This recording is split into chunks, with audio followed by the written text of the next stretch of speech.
welcome you all to UNAPA School Chanum, Imphal East, a fully residential school ranked Manipur number 1 in All India School Ranking Awards 2023-24 by Education World in Co-Education Boarding School category. Academic session for 2024-25 will begin on 1st April 2024. Registrations are open for classes 4 to 9. Hurry up for registration.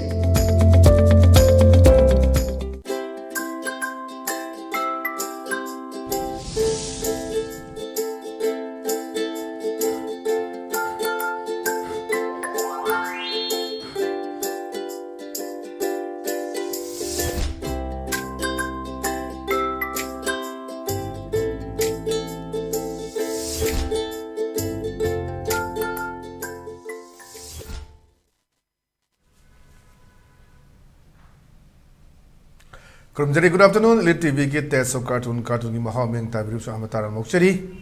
Maru nang si ano bachahi 2024 lae. Tat ki bachahi 2023 asuki mati nungai taba chahi mo oiki aduna 2023 gumba asu machahi cha amana lak taba oira suna duga ano bachahi 2024 lak pada ELITETV yang biri ba bior khodimakta ELITETV makedi fa paujel bijari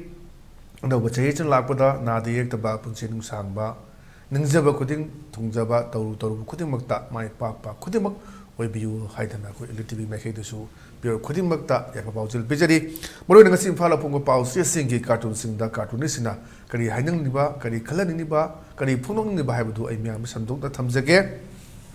ahmadal thok chage ha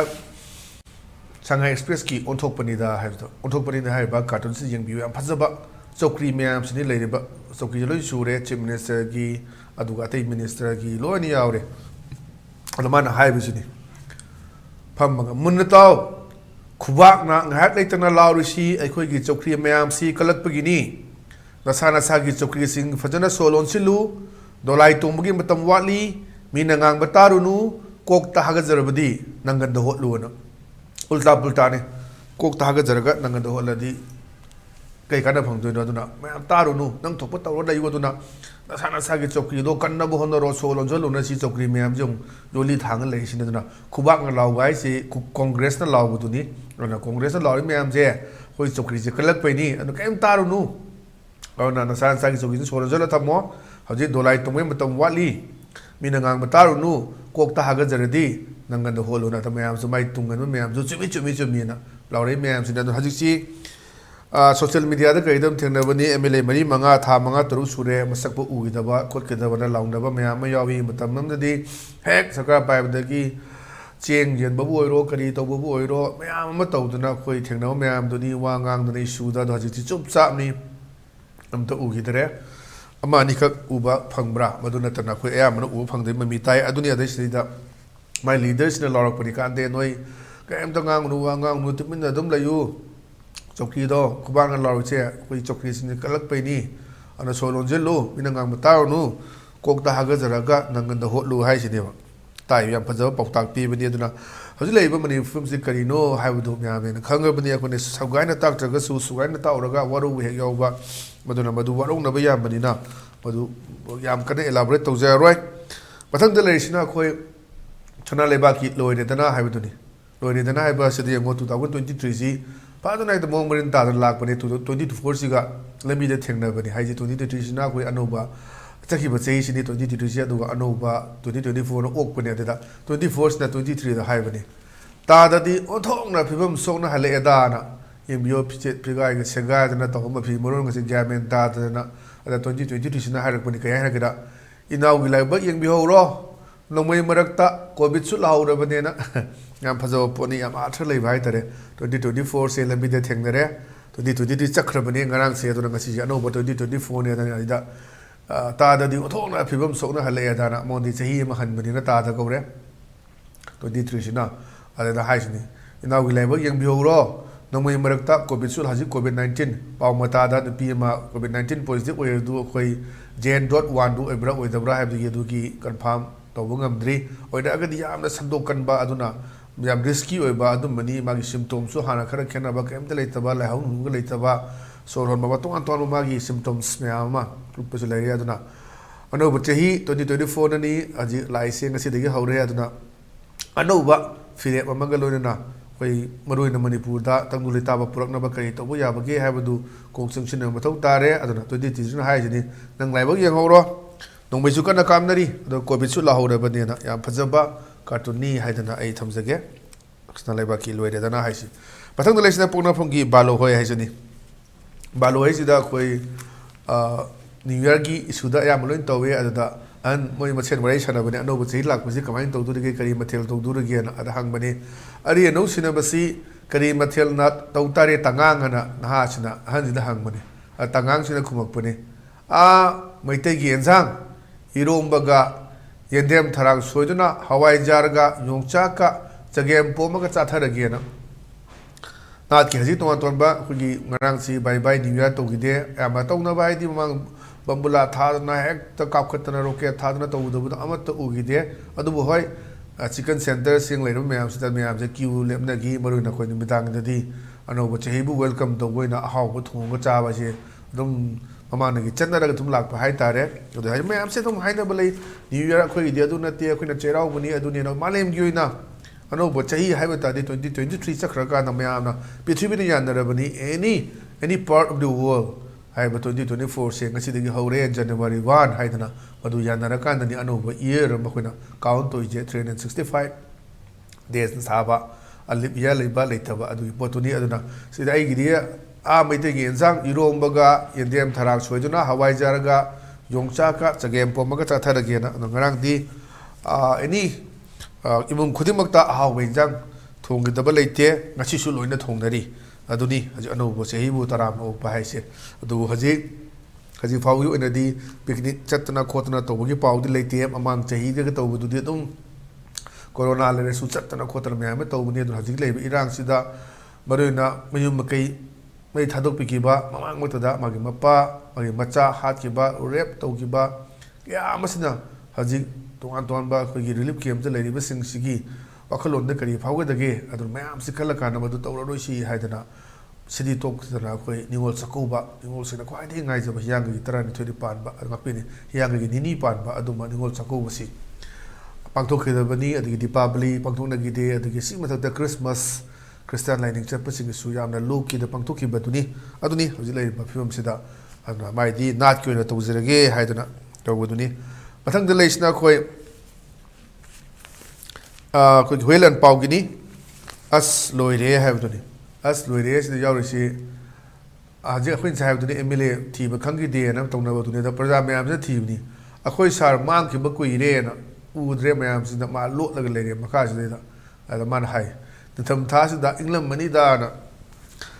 ꯁꯨꯝꯅꯤ ꯅꯤꯡꯊꯝꯊꯥꯁꯤꯗ ꯑꯇꯩ ꯁꯨꯃꯥꯏꯅꯕꯨꯗꯤ ꯀꯩꯁꯨ ꯂꯩ ꯄꯣꯟꯇꯦ ꯑꯗꯨꯕꯨ ꯍꯧꯖꯤꯛ ꯂꯩꯔꯤꯕ ꯐꯤꯕꯝꯁꯤꯗ ꯃꯁꯛ ꯎꯗꯕ ꯈꯣꯠꯇꯕ ꯃꯌꯥꯝ ꯑꯃ ꯌꯥꯎꯔꯛꯄꯗꯣ ꯃꯗꯨꯗ ꯕꯦꯁ ꯇꯧꯔꯀꯥꯟꯗꯅꯤ ꯑꯩꯈꯣꯏ प्रजाꯁꯤꯡꯁꯤꯅ ꯀꯔꯤ ꯐꯥꯎꯔꯤꯒꯦꯗꯣ ꯃꯗꯨ ꯎꯠꯄ ꯌꯥꯝ ꯐꯖꯕ ꯑꯁꯤꯁꯨ ꯀꯥꯔꯇꯨꯟꯅꯤ ꯍꯥꯏꯅ ꯊꯝꯖꯒꯦ ꯃꯊꯪꯗ ꯂꯩꯔꯤꯁꯤꯅ ꯑꯩꯈꯣꯏ ꯉꯥꯎꯔꯒ ꯊꯧꯗꯥꯡꯒꯤ ꯍꯋꯥꯗꯣ ꯂꯩꯔꯥꯡꯗꯣ ꯍꯥꯏꯕꯗꯨꯅꯤ ꯍꯋꯥꯗꯣ ꯂꯩꯔꯥꯡꯗꯨꯁꯨ ꯌꯦꯡꯉꯁꯤ ꯑꯣꯐꯤꯁ ꯀꯥꯔꯛꯄꯒꯤ ꯁꯤꯟꯅꯤ ꯑꯗ ꯑꯣꯐꯤꯁꯥꯔꯁꯤꯅ ꯍꯥꯏꯕꯅꯤ ꯃꯥꯒꯤ ꯃꯈꯥ ꯇꯥꯕꯁꯤꯗ ꯁꯔꯀꯥꯔꯒꯤ ꯑꯣꯐꯤꯁꯅꯦ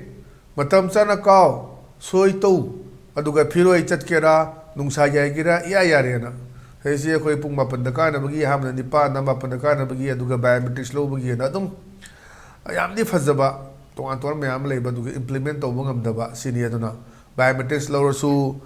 ꯅꯝꯃꯝꯃꯒ ꯑꯗꯨꯝ ꯆꯦꯔꯒ ꯐꯤꯔꯣꯏ ꯆꯠꯂꯨꯕ ꯃꯥꯏ ꯃꯊꯛ ꯊꯣꯡꯕ ꯑꯣꯐꯤꯁꯥꯔꯗꯨꯅ ꯌꯥꯔꯗꯤ ꯌꯥꯔꯦ ꯑꯗꯨ ꯃꯊꯛ ꯊꯣꯡꯕ ꯑꯣꯐꯤꯁꯥꯔꯗꯨꯅ ꯍꯥꯏꯁꯦ ꯁꯦ ꯁꯔꯀꯥꯔ ꯑꯣꯐꯤꯁꯅꯤ ꯃꯇꯝ ꯆꯥꯅ ꯂꯥꯛꯎ ꯃꯇꯝ ꯆꯥꯍꯜꯂꯨ ꯁꯣꯏ ꯇꯧꯕꯗꯨꯗꯤ ꯀꯥꯎꯒꯅꯨ ꯃꯔꯛꯇ ꯆꯦꯟꯒꯦꯔꯥ ꯈꯣꯠꯀꯦꯔꯥꯅ ꯑꯗꯨꯅ ꯑꯩꯈꯣꯏꯅ ꯍꯥꯏꯕꯗꯣ ꯑꯣꯐꯤꯁꯀꯤꯗ ꯊꯕꯛ ꯁꯨꯒꯦ ꯍꯥꯏꯔꯀꯥꯟꯗꯗꯤ ꯐꯖꯅ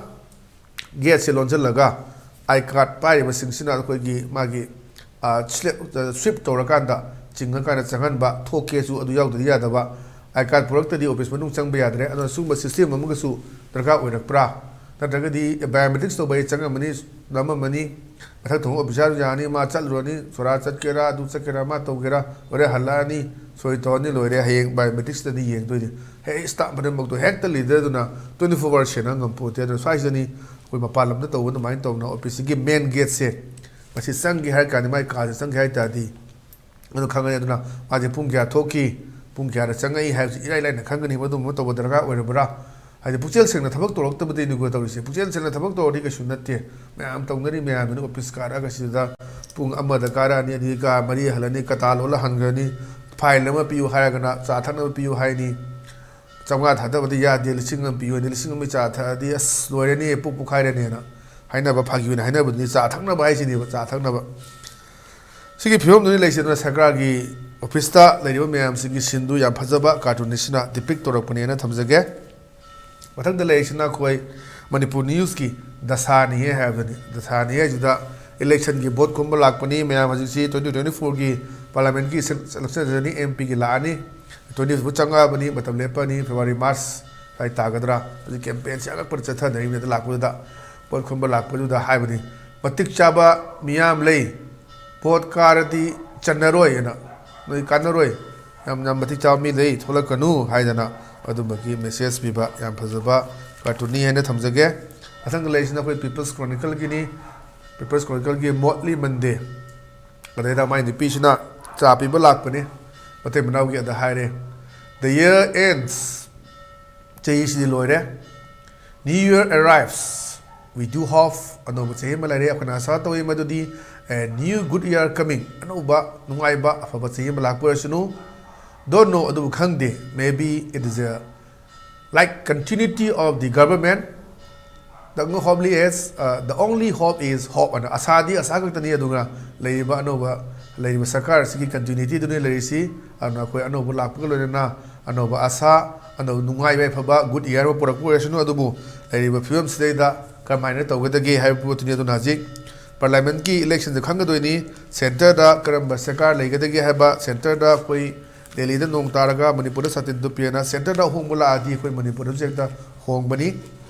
ada yengwa tabani karama sarkar BJP ki lenga amu halakadra nataga topa malakadra coalition ama lakadra haibasi tambang amdri ana politics tadi full stop laiti haibaduni aduna anoba chahi lakpaga loinana akoi anoba asam ya amaga loinana akoi ingtapa Manipur amasu purakpure sunane papawjel amukana pijage maruina khaganjaba amana akoi ngasi si akoi press suti oi arna akoi pause si amta phu akoi paw news khomba chatlaroi aduna hayeng simadi news phongaroi newspaper je phongaroi aduga akhoi gi oinasu electronic media khodimak leiba Manipur da leibsing asina akhoi gi suti thabni na akhoi I paw amta tawraroi ana akhoi hayeng simadi changnaina viewers ni yengbireba teso cartoon मैम येंगनजनबी तंजा फंगोदरे मरमदी अखोना खबर से फोंगदगदी खबर योरप कार्टून मैमदगी नैनरगा मैम खितंग संदोंगना इलाबरेट तौरगा ताक्सबनी अदुना हाइजबनी ताक्सबनी नसदे हाइजबनी अदुना मैम सी हयेंगदी अदुना खोई टेस्ट ऑफ कार्टून सिमदी चांगनायनि बिरिबा सिंगना येंबा फंगरोय मसिदमुक्ता नुंगाइता फोंदोकचरी अदुना तांग अहुम सिददी याम फजना मुक तोन तोनबा कार्टून सिना फोंदोएबा उजि वखलोन मैम द पुरगा लाक्चगे ngasigiди kainir betani jari binebiris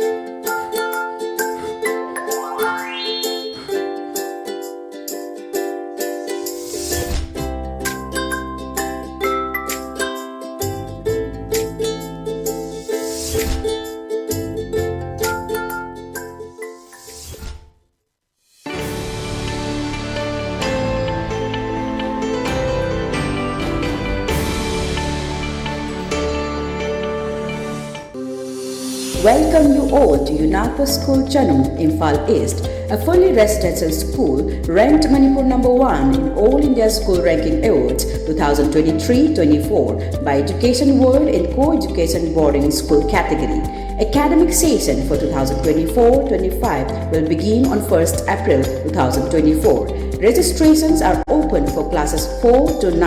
Hurry up for registration.